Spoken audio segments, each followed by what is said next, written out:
공매도 전면 금지로 달아올랐던 주식시장 열기가 하루 만에 식어버렸습니다. 빌려서 판 주식을 갚기 위해 사들이는 이른바 쇼커버링 효과가 다한 것 아니냐는 분석도 나오는데요.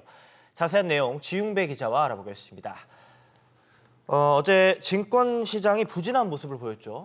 예, 어제 코스피는 2.3% 내린 2,440선 초반에서 거래를 마쳤는데요. 네. 전날 7천억 원 넘게 순매수하던 외국인 투자자가 어제는 1천억 원가량 순매도했고 기관 역시 4천억 원 가까이 팔아치우면서 하락세를 견인했습니다. 코스닥 지수도 1.8% 내린 820선 중반을 기록했습니다.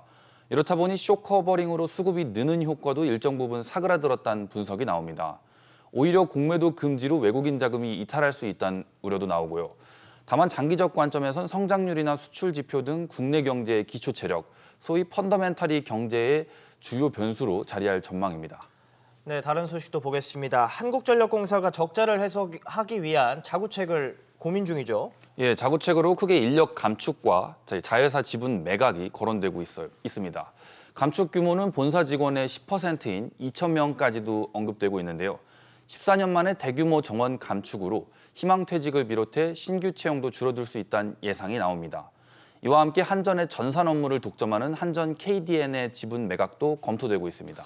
네, 다른 소식도 보겠습니다. 최근에 화두로 또 많은 피해를 좀 불러보고 있는 빈대가 기승을 부리고 있는데 방제 정책이 좀 구체화됐죠? 예, 오는 13일부터 4주간 집중 점검 및 방제 기간에 들어갑니다.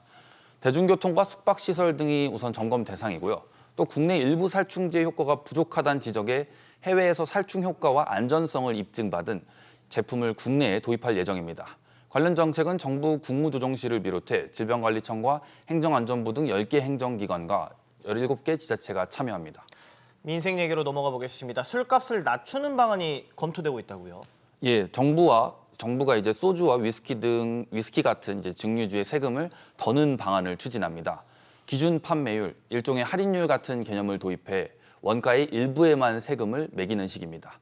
추고가 기준 최대 15에서 20% 낮아지는데 위스키의 경우 많게는 몇만 원, 일반 소주의 경우 200원가량 싸질 전망입니다.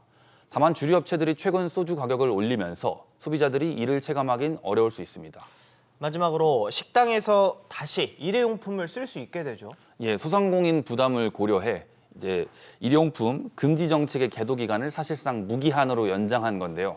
이에 식당이나 카페에서 일회용 플라스틱 빨대와 젖는 막대를 쓸 수 있게 됩니다. 일회용 종이컵 사용 금지 규제는 아예 폐지됩니다. 일부에선 이를 두고 규제 시행 1년도 안 돼 걷어들인 만큼 선심성 정책이 아니냐는 비판이 나오고 있습니다. 네, 오락가락 정책의 상인들도 헷갈릴 것 같습니다. 잘 들었습니다.